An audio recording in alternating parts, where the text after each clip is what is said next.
Danke por estar dentro do programa Al Caso. Me dá estender a seguinte hora de programa. Ora nós vamos tratar um tema, seguro nós vamos forma de fazer o mais interessante possível. É um tema seguro al caso, pediram que nós viva, pero lo que está assim interessante, está me invitado de hoje. Assim aqui com meu invitado, está havendo vários viagens acaba dentro do programa al caso, pero também como um viajero, também como uma pessoa que está fazendo expedição e que vai contar histórias e mostrar nos portretos, arriba lugar que nós não nem pensa de pai. Bonaire, seguro um lugar onde quizás houve de nós chega de pai. Nós também está papeando tiki de Bonaire e nós também conhecer Bonaire por de óptica de meu invitado, que praticamente quase 30 anos passados, a bai Bonaire para investir em real estate. Estava tinha plano tremendo, arriba com, ou pelo menos, evaluando real estate arriba Bonaire, espera que de par de anos, por a rond af inteiro negócio, e quizás vai em outro negócio.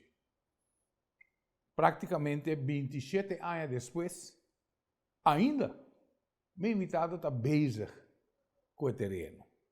A Bahia bem entre 40 para 50 viagens, pois tem conhecimento e óptica mais completo. Arriba, Kiko a tomar lugar na Bonaire. E esse aqui, o programa aqui, nós está assim com todo respeito para nós romanos bonerianos.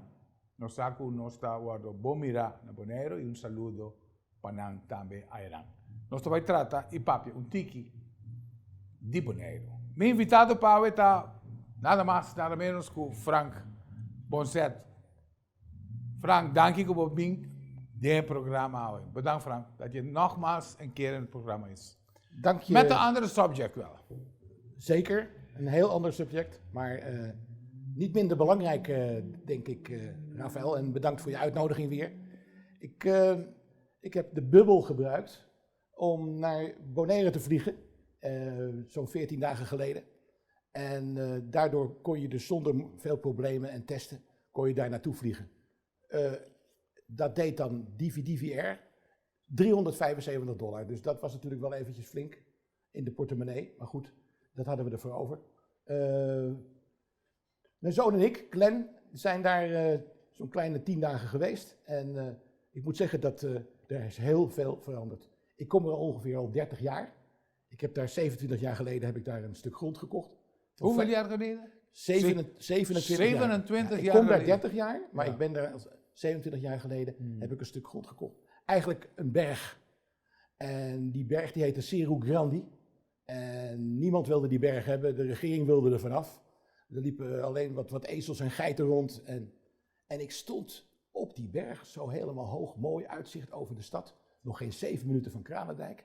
Ik zag in de verte de KLM toen al landen. En ik zag ook die prachtige mooie witte bergen van die zoutmijnen. En ik dacht, jongen, wat is dit mooi. Dit moet ik gaan ontwikkelen, dit moet ik gaan doen. Dus uiteindelijk heb ik een bod uitgebracht op een van de mensen die toen wel 30 hectare hadden, dus op de helft. En dat bod is geaccepteerd. En daarna ben ik in die 30 jaar heb ik geprobeerd om zoveel mogelijk contact te houden met Bonaire, om daar een verkaveling op los te laten. Oké, Frank, de initiële stuk grond was 300.000 vierkante meters. Ja. Dat heb jij de helft van gekocht. Zo is het. 150.000 vierkante meter. Zo is het, 15 hectare, juist. En welke uitzicht heb je gekocht? Ja, het is de mooiste uitzicht? Ja, ik heb natuurlijk het mooiste uitzicht. Ik kon kiezen, dus ik heb het mooiste uitzicht genomen. Vandaar ook dat ik zei van, als je op zo'n berg woont, heb je een blijvend uitzicht. Maar ook is het heel mooi met betrekking tot de wind. De wind kwam precies uit de goede hoek. Dus je kon, als je dus naar de zeekant keek, dus naar Klein Bonaire, op de stad, dan voelde je die hele fijne wind voelde je langs je lijf stromen. En dat was geweldig volgens mij om daar te gaan bouwen. Maar dat hadden ze liever niet in Bonaire, dat je er ging bouwen. Ze hebben me, zeg maar zo'n 18 jaar hebben ze me getreiterd Door alle verkavelingen die ik voordeed, die wilden ze niet accepteren. En ze lieten me dan komen, lieten ze me eerst een uur in een kamertje zitten zonder airco. En dan kwamen ze met z'n drieën op me af en dan werd het niet goedgekeurd. Of door de eilandraad niet goedgekeurd. Het is heel moeilijk om in Bonaire wat te beginnen of iets te bestendigen. Dat heb ik wel gemerkt. Nu is dat gelukkig verbeterd. Doordat het 10-10-10 bij Nederland gekomen is. En de Nederlandse inspraak en ook verschillende mensen hebben ervoor zorg gedragen dat ik uiteindelijk het kon verkavelen zoals het nu is. En voelde je misschien, Frank, dat de Bonaireanen geen ontwikkeling voor het eiland wouden? Ze zijn blij en gelukkig met zichzelf. En dat is het. Er gebeurt niet veel. Ze zijn blij. Ze zijn blij met hun biertje. Als je ergens komt, hebben ze ook maar vaak $1 of $2 in hun zak voor dat biertje. Het is heel rustig, heel tranquilo. Het is een eiland om van te houden. Het is prachtig. Het is een boemerang. Dus je hebt het linker gedeelte en het rechter gedeelte. Zit tegen elkaar aan. Je kan één dag kan je het ene gedeelte doen en het andere gedeelte kan je de andere dag doen. Zoutmijnen zijn natuurlijk prachtig. Maar het is er ook heel rustig. De laatste 10 jaar met de ontwikkeling van dat Nederland is het wel heel sterk verbeterd. Alhoewel je natuurlijk wel 2 bestuurslagen hebt. Hè? Dat is Caribisch Nederland. Hè? De ambtenaren vanuit Nederland die daar hun weg gevonden hebben. En de Eilandsraad, het bestuur van de Bonaireaan. Met 4 of 5 verschillende partijen die constant wisselen en ruziend over straat heen lopen. En nu zelfs in deze tijd nog niet eens opkomen op een vergadering. Dus dan kan er geen meerderheid gevormd worden en kan er ook geen beslissing genomen worden. Dat zijn allemaal nadelen van een oud bestel. En dat moet heel wel veranderd worden. Maar jij was wel daar, Frank, voordat deze grote veranderingen aan pas kwamen. Zeker. Jij was daar. Ik was daar. Wat was de opinie namelijk van het volk? Het opinie van het volk? Denk je misschien dat ze niet blij waren met deze verandering die ze zagen komen? Of hadden ze toch voorkeur te blijven hoe ze waren? Het is natuurlijk een heel trots volk, de Bonaireaan. En je moet natuurlijk niet vergeten dat door de wisseling op 10-10-10 van de oude Antillen-situatie naar hun nieuwe situatie, werd de dollar geïntroduceerd. En die werd dus afgerekend tegen 1,75. Nou, als je weet dat 40% van de Dus iedereen ging achteruit namelijk? Ja, natuurlijk. Met wat, 40%? Zo in de buurt? Tussen de 35 en de 40% ging het achteruit. Het werd duurder natuurlijk gemaakt. Armer. En armer, ja. En dat was natuurlijk voor hun heel vervelend. Daarbij was er te weinig werk voor hun. Dat is nu anders, want er wordt als een waanzinnige gebouwd, overal. Ze moeten zelfs mensen uit verschillende landen zoals Peru en Colombia, veel uit Colombia moeten ze aannemen. Over het algemeen hele goede Er zijn veel mensen van Aruba die gingen precies daar werken. Ja, en dat is ook goed. Het verdient ook meer. En ze hebben ook wat meer mogelijkheden om daar te blijven. Te verblijven voor een langere periode. Ook om een goedkeuring te krijgen, om een werkvergunning te krijgen. Dus dat loopt nu allemaal veel beter. Denk je dat de Bonaireanen het wisten, dat deze wisseling zo van pas ging? Denk je? Volgens mij Ze wisten het niet. Als je van het begin weet dat je achteruit gaat met 35-40%, dan ga je niet zomaar tekenen, toch? Nee, maar die dollarisatie natuurlijk van die Nederlanders, wat eigenlijk heel vreemd is, want wij hebben in Nederland natuurlijk de euro, dus waarom is dat niet euro gerelateerd geweest in plaats van dollar gerelateerd? Kijk, omdat daar ook voor een belangrijk gedeelte de Amerikanen binnenkwamen. Net zoals hier, nog steeds zo. Maar goed, als 40% onder de armoedegrens leeft, is dat door de corona-kwestie wel verbeterd. Want de Nederlanders helpen volop met voedselbanken, voedselpakketten. Dus voor de Bonaireaan, voor de arme bevolking, is het zeer sterk verbeterd. Dus de informatie die wij krijgen, dat een stuk of tussen de 30 en 40% van de Bonaireaanse bevolking onder de poverty line zit. Ja. Ja. Maar goed, dat betekent natuurlijk ook, airconditioning is natuurlijk nu in de moderne huizen overal. Hotels worden nu gebouwd. TUI bouwt daar een heel groot hotel. Maar doet de Bonaireaan toch mee aan het verbouwen van Hij wordt gevraagd, maar de werkgevers werken liever met buitenlanders dan met de Bonaireaan zelf. Ja. En dat komt omdat er een bepaalde rust in de Bonaireaan is. Ze denken niet in eerste instantie aan werk, daar denken ze niet aan. Nee, dat was zo'n levensstijl. Ja, het is een dat levensstijl. zei je van het begin af. Ja. Dus ze hadden een lekker leven, rustig leven. Ja. En, visserij, een beetje een landbouw. Nou ja, dat was bijvoorbeeld ook in mijn een aardig verhaal. Op een gegeven moment kwam ik bij een baai en een man had een hele mooie grote vis gevangen. En toen kwam er een man van de Caribisch Nederland en dat was een belastingambtenaar. En hij zei, wat gaat hij met die vis doen? Toen zei de Bonaireaan, ja, die ga ik naar restaurant Mona Lisa brengen. Daar krijg ik geld voor. Hij zei, mag ik dan even uw SOFI-nummer zien? Dat had hij aan een Bonaireaan nog nooit van gehoord, van een SOFI-nummer, belasting.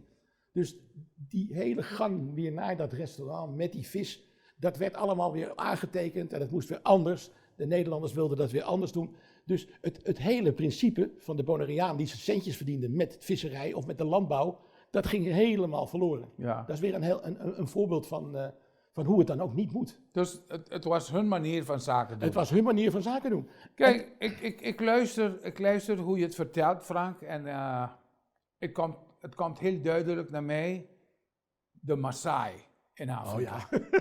Zie je wel? Maar de Maasai zijn echte brave. Ze zijn een hele echte brave volk. Ja.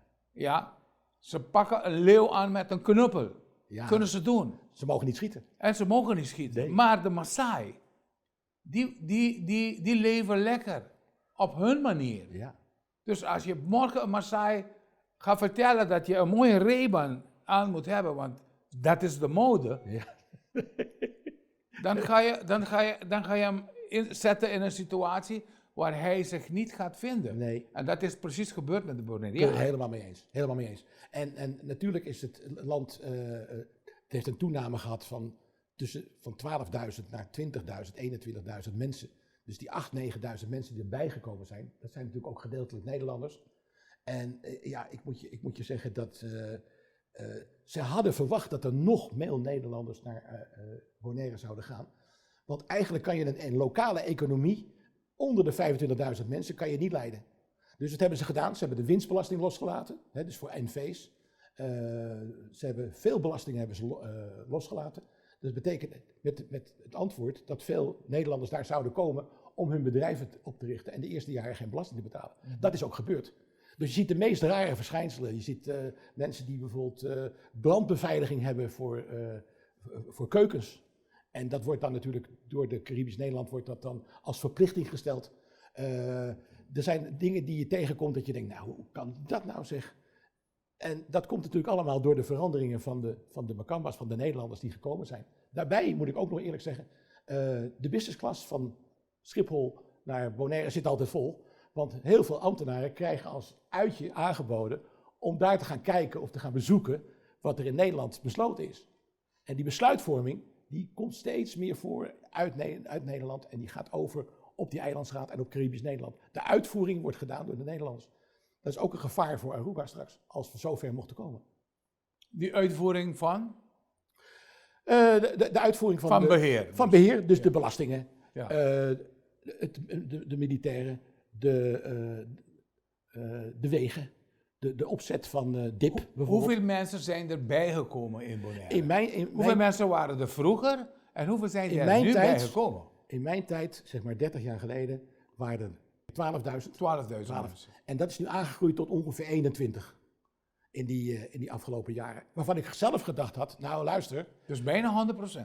Bijna 100%. Ja. Maar ik dacht, toen ik die grond kocht, luister, vanuit Kranendijk zullen er altijd concentrische cirkels komen van mensen die dus steeds verder uit de stad willen wonen, omdat het in de stad te druk was.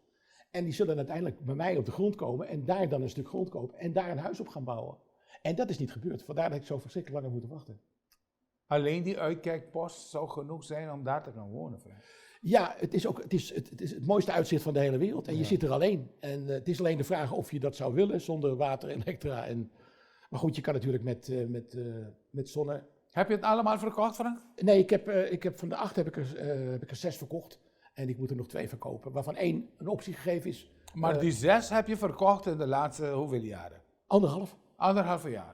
Opeens bleek er enorme belangstelling te zijn van Nederlanders of ook van Arubanen, die een groot stuk land wilden hebben, waar je maar 1 huis op mag bouwen, met een schuur. Dus op elk stuk terrein mag je alleen 1 huis bouwen? 1 huis bouwen, van 350 vierkante meter. Met erbij nog minimaal of maximaal? Maximaal 350 meter met een hoogte van 7 meter. Ja. En ja, ik had dat graag anders gezien, want als ik 20.000 vierkante meter heb, dan zou ik 5.000 vierkante meter redelijk vinden om 1 huis te bouwen. Natuurlijk. Maar dat heb ik natuurlijk nooit voor elkaar gekregen, want het is altijd geattaqueerd. En ze hadden daar hele mooie ideeën over om daar landbouwgrond te noemen, of landbouwgrond 1 of landbouwgrond 2 en allerlei restricties toe te passen.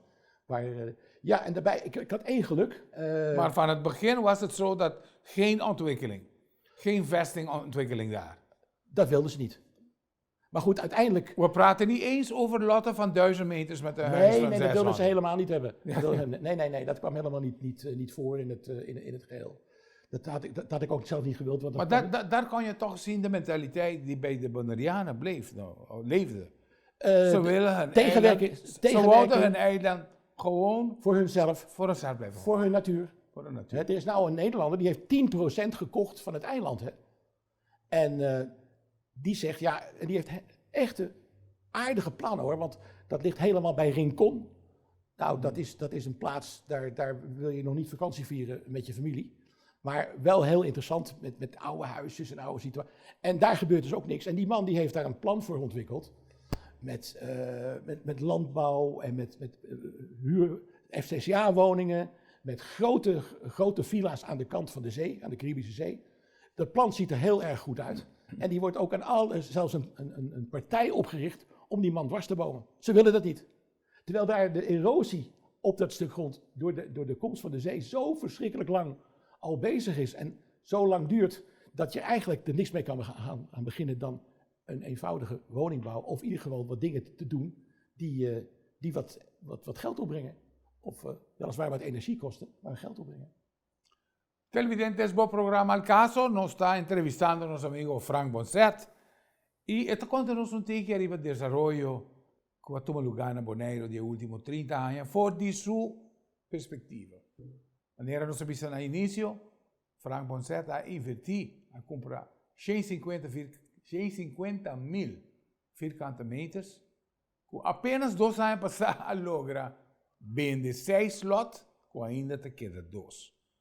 Todo el resto de años en el terreno para quieto, pero un grupo de gente hope especial, que no quiere ni agua, no quiere agua del terreno y no quiere pala y luz tampoco del terreno. ¿Qué tipo de gente porque es así? Ese es nuestro punto, Frank. Ahora nuestro back, no vale. Un saludo cordial. Ahora me te voy a hablar un poco de los microfiber towels, normalmente conocidos en el mundo de limpieza de auto, pero ahora me que explicaba de cómo está ideal para usar en limpieza de casa también.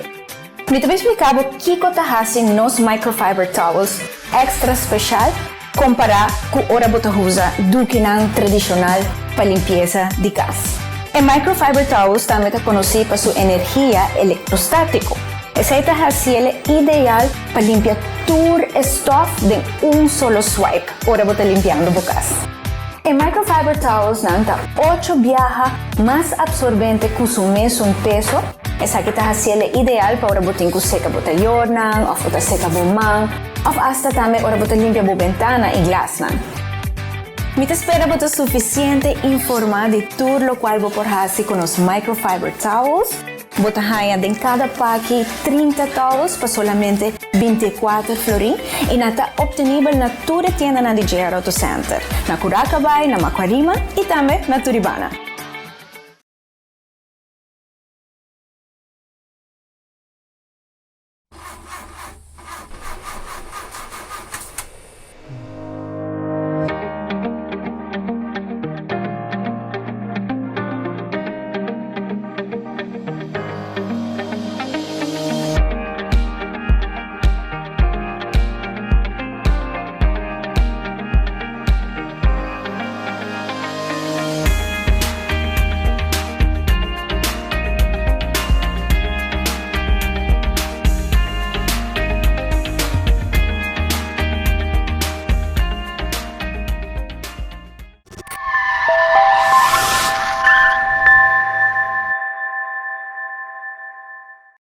Swanson é o importador mais grande de produtos natural na América.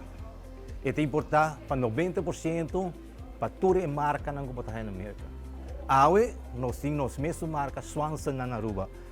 Swanson é garantizado e produto de qualidade, que a minha me observo uma vez no problema, vou ter que esperar a diferença com outra marca. Nós oferecemos em Swanson coconut oil, que especialmente para gente que tem vida hobby. Também para a gente na mais idade 60 para arriba, nós temos PQQ e ubiquinol, que é produto que me garantizado que você bem back, mas não você está parinha passar.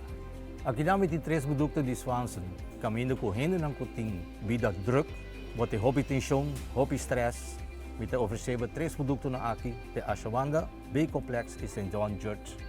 Usa Swanson e vou reparar a diferença com outro.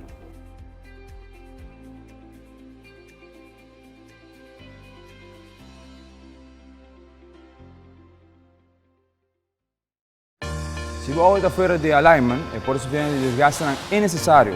O auto está traga banda fora, é certamente que está gastando desigual e provavelmente está subindo o consumo de gasolina. Fazendo o serviço de alignment cerca de nós, está protegendo o tire e à vez lo podemos sentir mais seguro para o caminho. Um experto lo evalua o steering e suspension e faz ajustes necessários para trazer back na seu estado original. Alignment e Hopi, é profissional com mais de 20 anos de experiência, está aqui na JR Auto Center.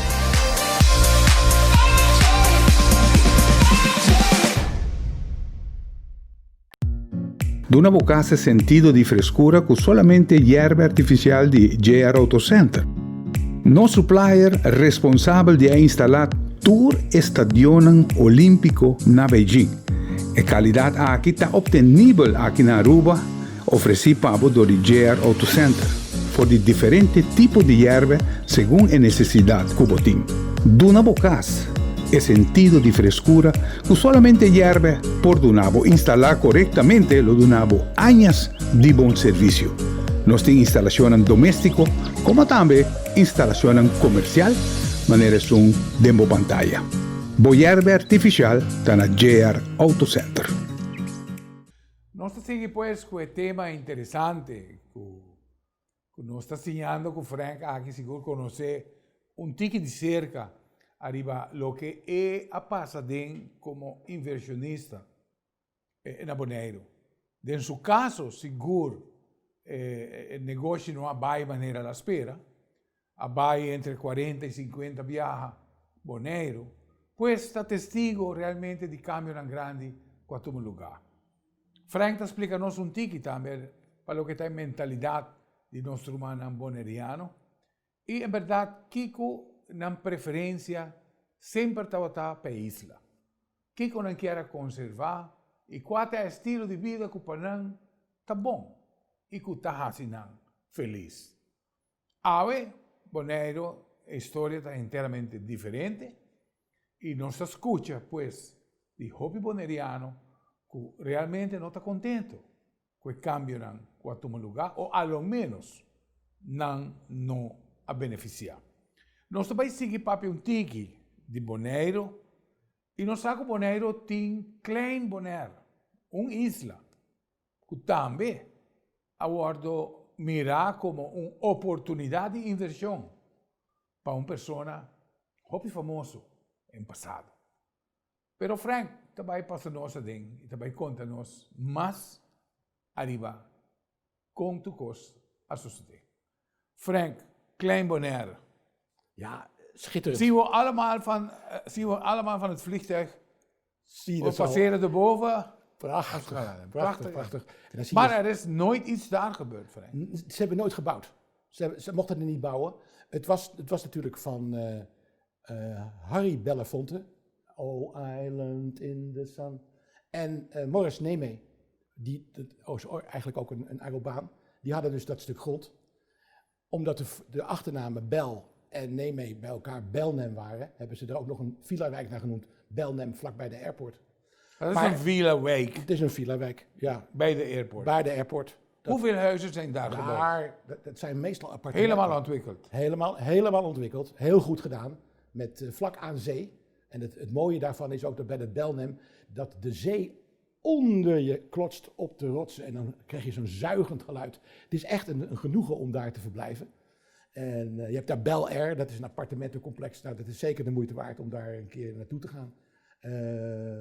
Er zijn bij elkaar, Belmar heb je ook nog.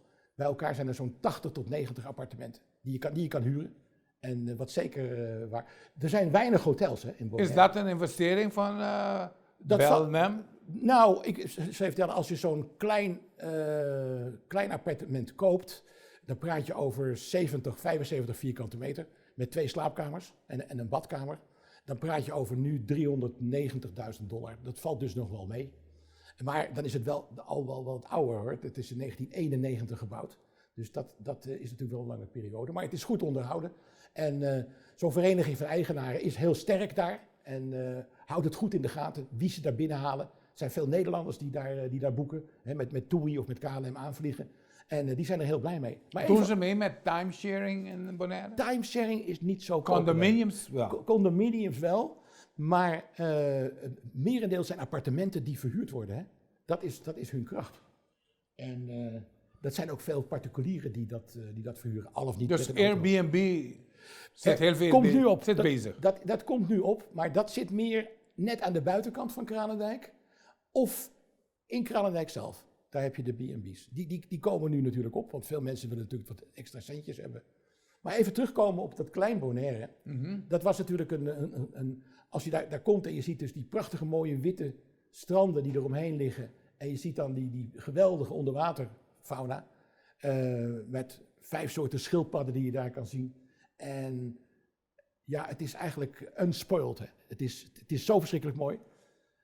Nog even een klein idee, als je dat ooit zou gaan doen en je wil naar Klein Bonaire toe, neem dan geen speedboot voor $200 of $300 per dag, maar neem de watertaxi vanaf 2 plaatsen en die brengen je naar het eiland.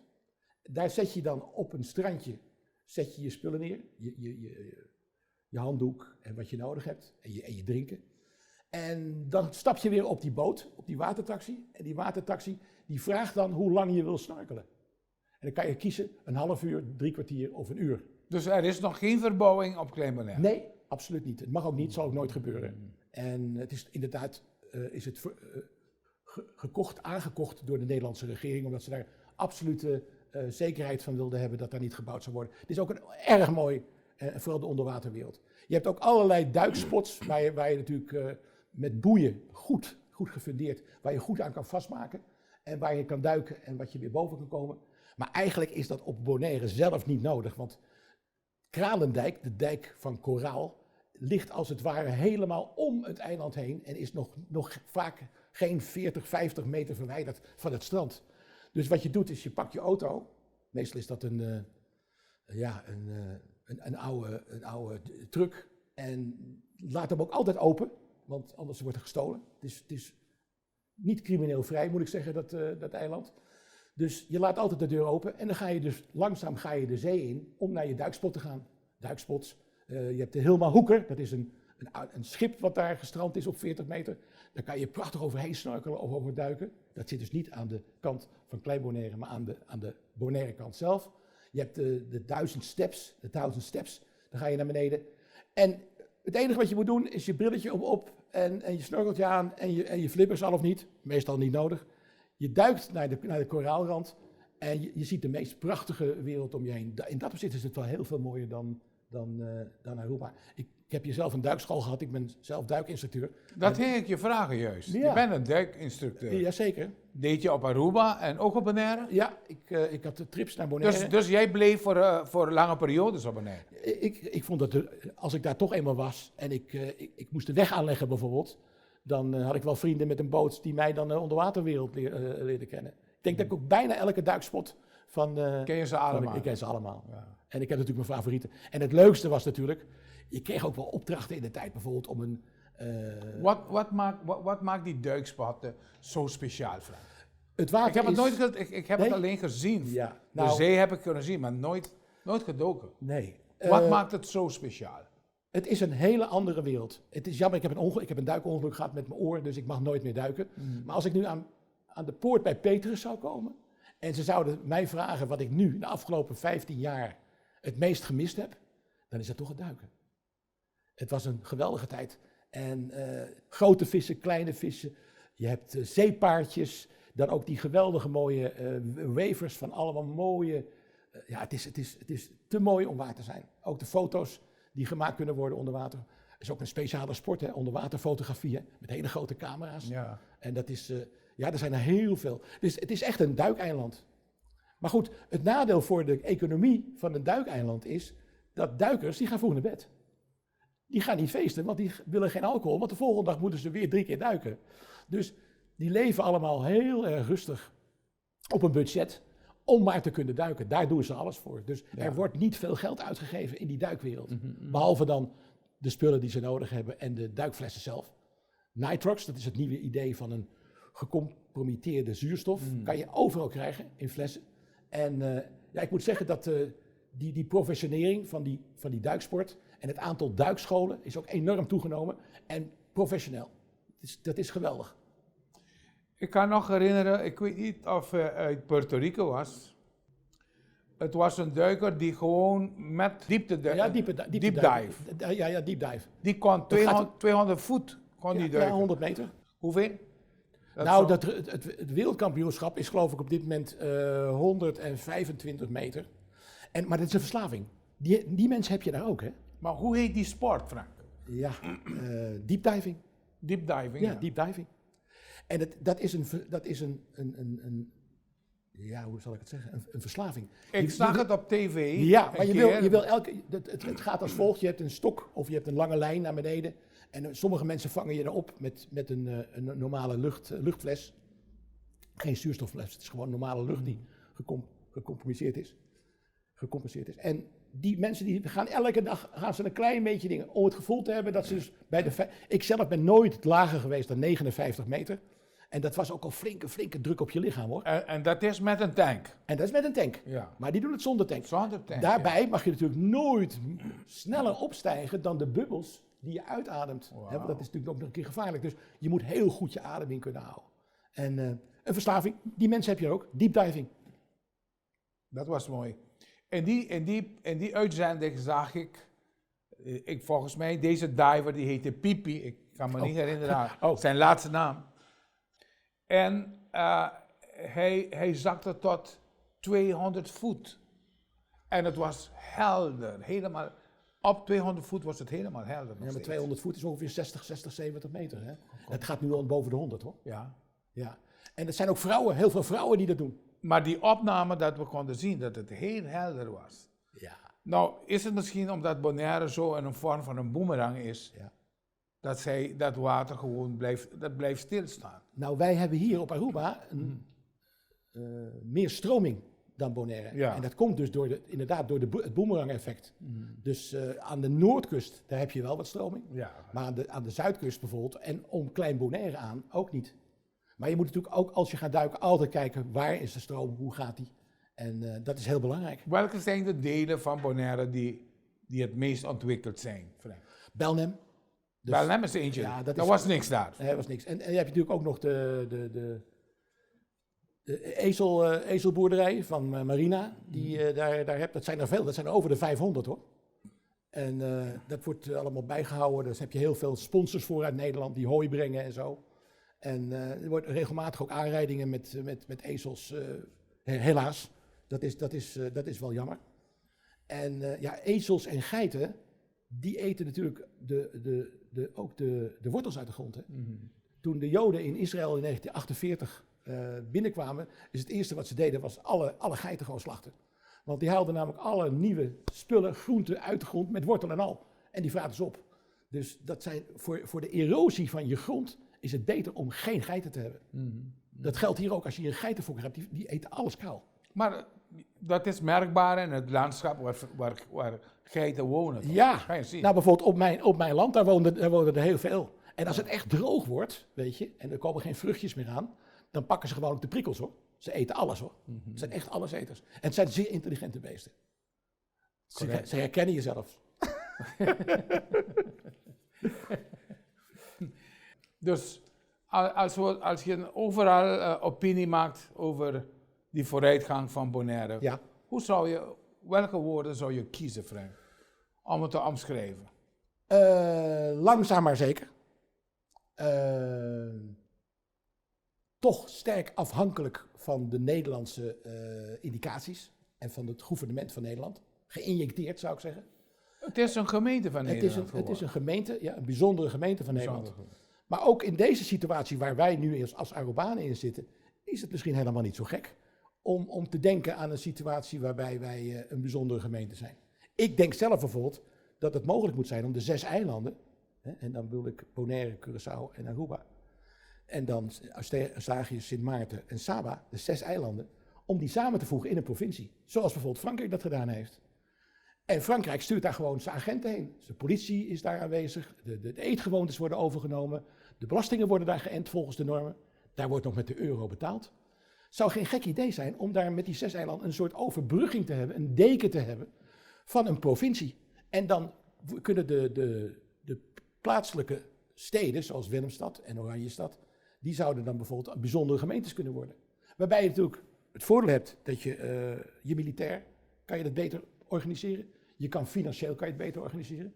Je kan de dollar kan je introduceren. Dat betekent ook dat de centrale banken bijvoorbeeld van Sint Maarten en Curaçao, waar mensen 1 miljoen gulden per jaar verdienen en wat zo corrupt is als de pest, dat het ook allemaal over is. Je kan natuurlijk wel wat doen om die inspraak en die samenwerking tot stand te brengen. Ik ben daar een enorm voorstander van.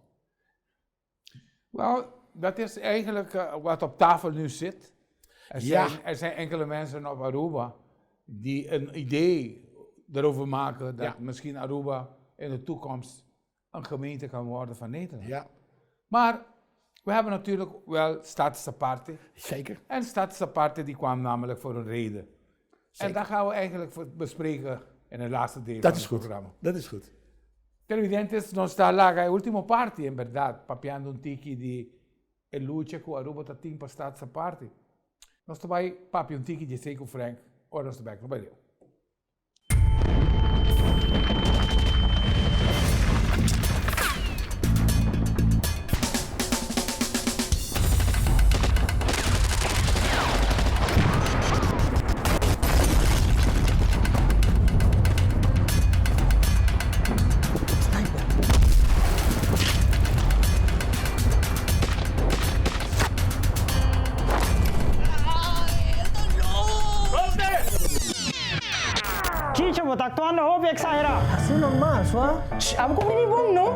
Airsoft na JR Auto Center, com variedade de réplica e acessório para o deporte, na mejor preço e cerca de bo. Cargamento novo llega. Airsoft na JR Auto Center.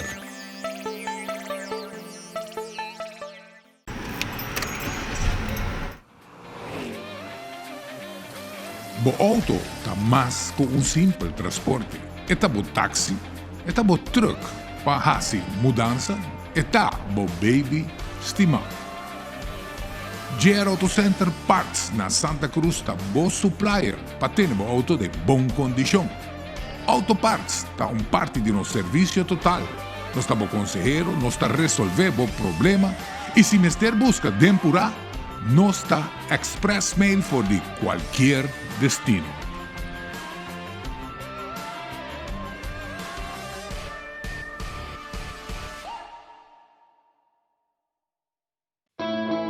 Hoy en día nos turta busca manera de bajar gasto más tanto que está posible. Pero seguridad de vuestra familia no tiene precio. Ahora se va a si verdaderamente vale la pena comprar un Tyra nuevo o un Tyra second hand. Nós também começa a demonstrar um Tyra novo, correndo com velocidade de 80 km/h. E esse aqui tem resultado. Nós está pondo um obstáculo caminho de auto abrir e nós está repetindo a prova com um Tyra second hand.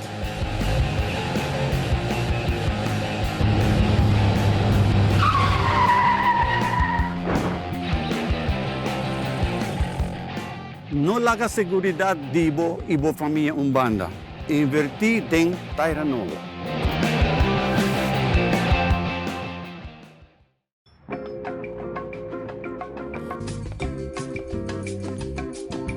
Mi pohayong alternator.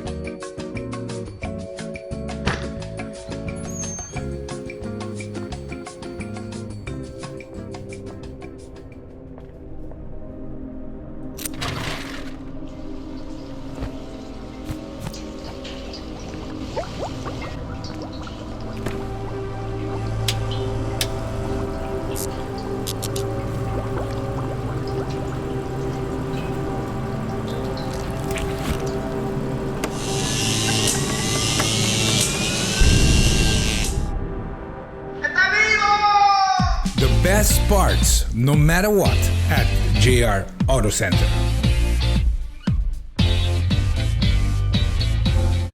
Para você a diferença entre um bom shock absorber e um que já gasta, essa que tem informação fundamental para manter o auto em boa condição. Ora, o shock absorber de o auto gasta, está muito difícil para manter o rim e tire em posição correta e safe. A demonstração seguinte te mostra auto correr a 40 km/h passando por obstáculo de apenas 10 mm. Mas ora o wheel de auto está baixo de controle de forma que limitando a correr e break o auto de uma forma safe. Guarda sempre para checar regularmente shocks de auto buscando leak de azeta ou sushi acumular. Arriba não, que lo indica tá hora para cambiar o shocks. JR Auto Center está oferecendo shock absorber de marca KYB e power de alta qualidade para toda marca de auto, na preço Hopi Solidário. Nós estamos aqui com o tema que nós estamos tratando com meu amigo Frank Bonset. Nós estamos com Frank Bonset, um explorer, e de vários países, seguro. Nós apresentamos cá na Alcaso, cultura e portrait bonita. Nós estamos tratando para o Axel Frank, também de vídeo, para nós começar a vídeo também. Per programa no futuro. Pero nós tratamos tique de boneiro, e maneira nós explica no início, Frank seguro abiba tempo largo, a curva de invertir tempo largo na boneiro que não há resultado. Para o terreno que ela compra na boneiro, arriba zero, mais ou menos 150.000 metros, se estava a Aruba, lo estava inteiramente uma outra história. Se Frank pode comprar 150.000 metros quadrados de terreno, arriba zero na Aruba. A nossa Aruba praticamente não tem lugar mais para desenvolver. E que como que pensa que sei que tem uma diferença grande entre nós aqui na Aruba, a forma como nós mira desenvolvimento, comparativamente com o nosso humano de boneiro, cultura aspecto. E na última parte de dois segmentos, Frank te comentar e te disse que quizás uma boa ideia para incorporar as 6 islas na backbouw de uma província. Nós estávamos na Nederlandse Antillen. Vroeger waren wij in de Nederlandse Antillen. Ja. Frank. En Aruba die had zo'n stuk of 60 of meer jaren moeten vechten om een status aparte te krijgen. Ja. We kregen een status aparte voor een tijdperiode van 10 jaar. Ja. Toen moesten we omgaan naar zelfstandig, helemaal zelfstandig. En dat heeft Amerika, Nederland aan de touwtjes getrokken. Je zei, dat gaat niet gebeuren. Precies. Not under my watch. Nee. En hebben wij nu status aparte. Voor de Arubaan terug naar een provincie, of misschien deelnemen van een provincie. Het is moeilijk, Frank. Na een strijd van zoveel jaren. 2 grote partijen, AVP en MEP, konden na een lange strijd Nederland horen zeggen, de kogel is door de kerk. En door deze status aparte konden wij, Aruba, deze grote vooruitgang. Dat is mooi, heel mooi.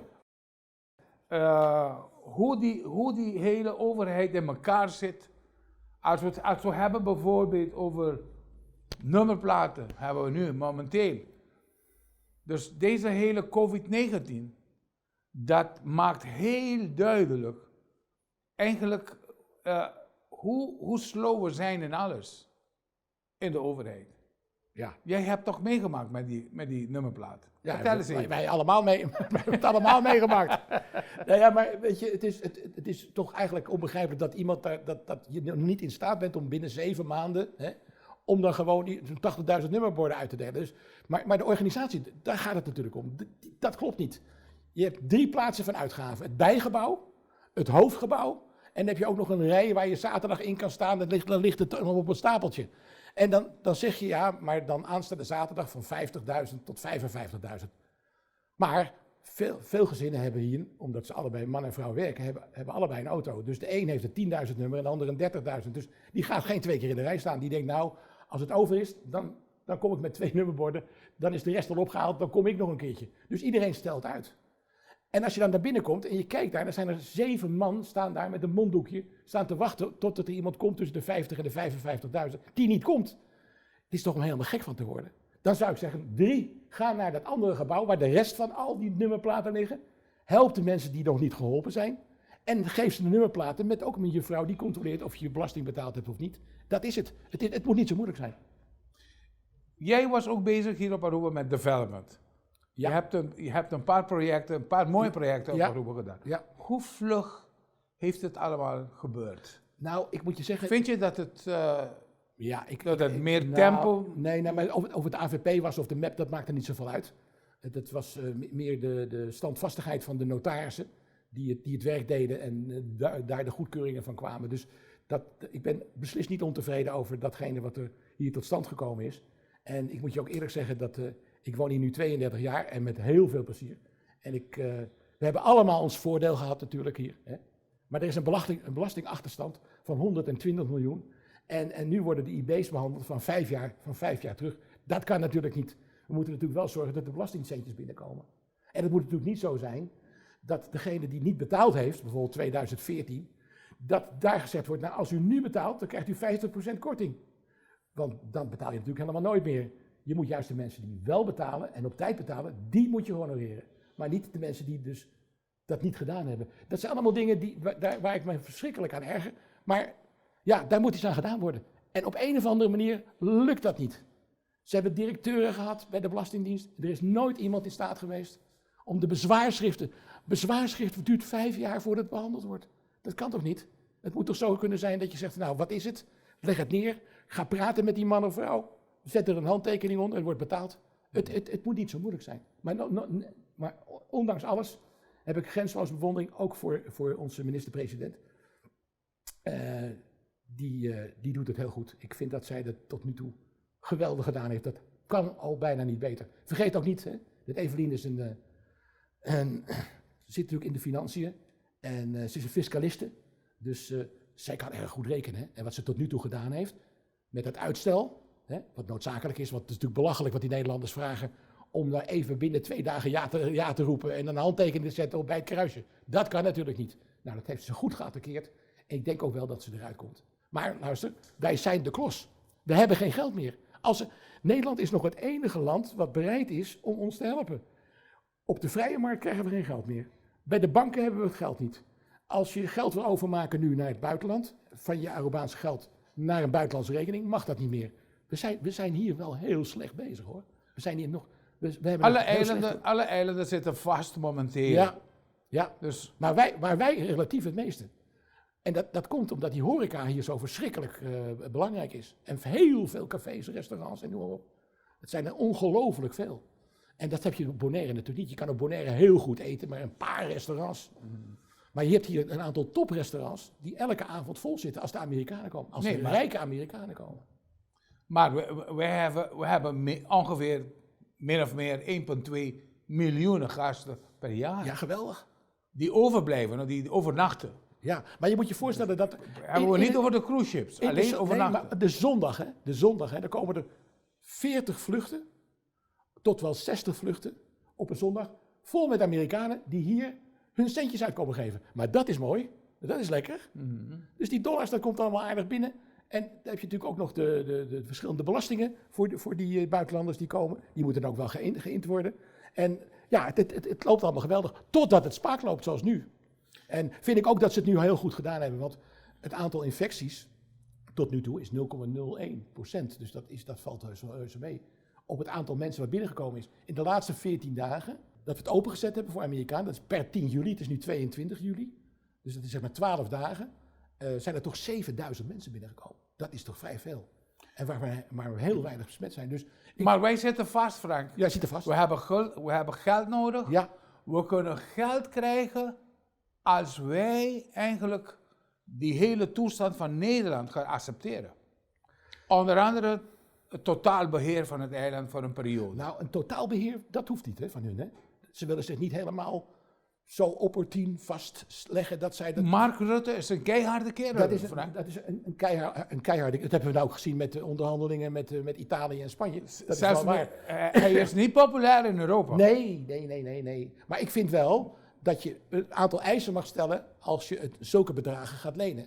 En dan niet alleen over de afbetaling of over de vrijstelling, dat je het geeft, maar dat je ook kan zeggen van nou jongens, dan wil ik wel dat de belastingen of de wegen of dat jullie er wat mee gaan doen of de ambtenarensalarissen. Er zijn mensen die hier verdienen 70.000 tot 80.000 gulden per maand. Hè. Dat zijn er niet veel, maar die zijn er wel. Nou, dat is te veel. Dat moet over. Wel, het is wel blijkbaar dat we gesjoemeld hebben met onze eigen financiën. Nou. Aruba, Curaçao, Sint Maarten. Allemaal. En dat hebben we allemaal gedaan. Ja. Dat is zo. Dat is misschien heel klein aan de liefde voor het vaderland, zou ik zeggen. We zijn geen patriotten. Patriotten. Vaderlandsliefde. Ja. Nee, dat zijn we niet. Misschien zijn we patriotten aan de kant van de naam van die raket. Misschien. Ja, het is ook een motor. Maar patriot. Wat uitweg zie je?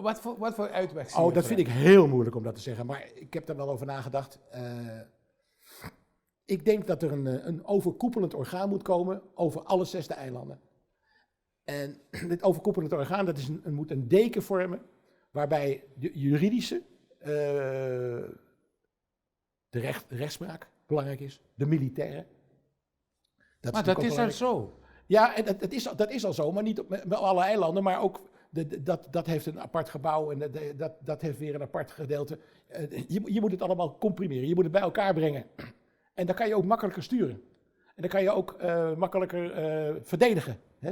Want ik vind het nog steeds gevaarlijk bijvoorbeeld, hè? Dat Venezuela wat zo vlakbij ligt, hè? Als die Maduro het in zijn hoofd krijgt, heeft ook gezegd de Islas Unitilis, die zijn van ons. Het blijft gevaarlijk. Ik voel me hier toch wel beschermd door Nederlandse boten en Nederlandse militairen die hier zijn. Het zijn er weliswaar niet veel. En er gaat ook wel eens een helikopter gaat er naar beneden, wat dus verschrikkelijk is. Maar ik voel me wel daardoor veiliger. Maar er is toch een deel dat jij misschien niet ziet. En misschien de Bonaireanen en de Curaçaoënaars en voor een groot deel de Arubanen ook, is de discriminatie van Nederland tegen de eilanden. Dat was heel blijkbaar met de Shell toen de tijd. Het was ook heel blijkbaar met de Lago. Esso, ja. Weet je, bij de Lago in die tijd, er waren plaatsen waar, dus er waren toiletten voor de lokalen. Oh ja. En er waren toiletten voor de Amerikanen. Ja, erg hè. En als wij Aruba zo eventjes in vogelvlucht kunnen zien, je hebt Nederlandse tentjes hier waar de Nederlanders een borreltje gaan drinken. Ja. En dan blijven de Nederlanders bij de Nederlanders. Dat is een heel duidelijk verschil maken dat wij blijven hier en jullie blijven daar. Ja. En als zij gaan regeren morgen, is het kan heel waarschijnlijk zijn dat het misschien Aruba voor de Nederlanders, zoals Bonaire nu is voor de Nederlanders. Wat denk je ervan, Frank? Nou, ik vind het een heel moeilijk verhaal. Ik weet het niet. Ik vind ook dat Nederland vele fouten gemaakt heeft met Bonaire. En kijk, het integreren tussen bevolkingsgroepen is een heel moeilijk onderwerp. Met mijn gezin, met Lies, mijn vrouw en 2 zonen, Finn en Glenn, zijn wij ook al geëmigreerd naar Australië. Daar hebben we dus bijna 4 jaar gewoond. Nou, als je over discriminatie praat en je komt daar aan, dan is dat wel het meest erge. Er waren zelfs mensen die hadden bordjes gemaakt met Dutchie Go Home. Nou, dan voel je je wel erg gediscrimineerd. Ik moet je zeggen, op Aruba en ook op Curaçao, waar ik veel geweest ben, die discriminatie voel ik ook niet zo hoor. Ik voel me vrij met de Arubanen. En dat komt natuurlijk ook omdat ze mijn taal spreken. Maar dat is makkelijk. Ik ben alleen niet in staat geweest om de taal zelf mijn eigen te maken. Ik kan het wel lezen. Maar we zijn natuurlijk 14 jaar hebben we op de kolonie gewoond. In een van die oude huizen, 14 jaar. Dus wij spreken nog wel een beetje dat Sint-Nicolaas, dat chocolate English. Ja. Dat kunnen we goed verstaan en dat kunnen we ook spreken. Zelfs de kinderen spreken dat nog. Nou, dat is dus, en dat is wel heel erg leuk natuurlijk.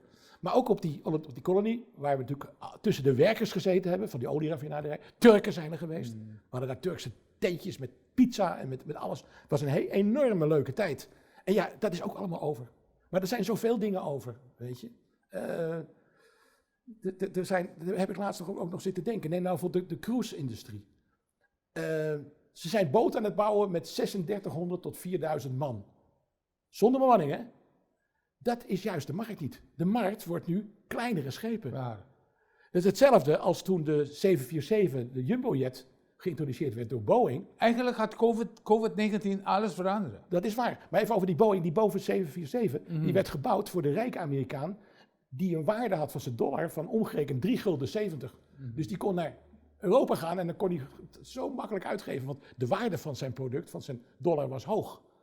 Maar toen hij naar 2,70 gulden ging en toen naar 2 gulden, toen gingen er alleen nog mensen mee met rugzakjes en lang haar. En Smokey Joe. Ja. Dus je kan ook helemaal daarnaast zitten. Dit is ook het op. Ja.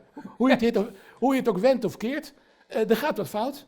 En dan krijg je dit soort toestanden. Frank, we hebben 1,5 minuut. Ja. Wat is je gevoel dat wij open gingen voor het toerisme? We hebben geen alternatief. Maar toch de manier zoals we het nu behandelen, dus bij de ingang alles controleren, dat deed Bahamas ook. En die moest sluiten. Wat denk je? Ik denk dat we het redden. Wat is het gevoel dat je hebt? Ik heb het gevoel dat de hele setup van die luchthaven, om dat te organiseren, heel goed gedaan is. Wel besloten gedaan is. En ik denk dat omdat het een eiland is en we kunnen testen, kunnen we het ook aardig onder controle houden. We kunnen de quarantaine, we moeten alleen zorgen dat de mensen ze moeten allemaal getest worden. En dat de mensen, als ze eenmaal positief zijn of negatief, dat ze 12 tot 14 uur wachten voordat ze dus hun boodschappen gaan doen. Daar moeten we eventjes naar kijken. En als de mensen dat niet doen, moet er een boete komen van heel veel geld. Want die mensen kunnen besmet zijn, die kunnen alle andere aerobanen weer aansteken. Het is nog niet helemaal vlekkeloos. Ja. Maar ik denk dat we het gaan redden. En ik denk dat onze economie, als we zo doorgaan, er zijn nu al 7000 mensen, we moeten naar de 20 tot 25.000. Het moet heel langzaam gaan. Maar ja, dan moet het wel helemaal nu voor elkaar zijn. Dan moet in Amerika ook, want dat is wat daar gebeurt. 12.000 besmettingen per dag. Hallo? Dat is zo. Frank, we're out of time. En ik sluit het, zoals een vriend van mij in die douane, die zei altijd, God bless your mouth. Dat het zo inderdaad is. Bedankt Frank. Alsjeblieft. Graag gedaan. Ik hoop voor de man die van banden weet. Ik hoop altijd dat je altijd bij ons een beetje een programma gaat doen. Dat hoop ik ook. Dankjewel. Televidentes, nós está agradecemos por a compartilhar conosco o tempo aqui. Nós ninguém é especialista de nada, pero seguro nós é cidadão de Aruba e nós queremos conversar um pouquinho arriba acontecimento na que está tomando lugar. Danke para mira, danke para escucha, invitando-vos para outro programa de El Caso, de outra oportunidade, outro viaje. Que Deus queira.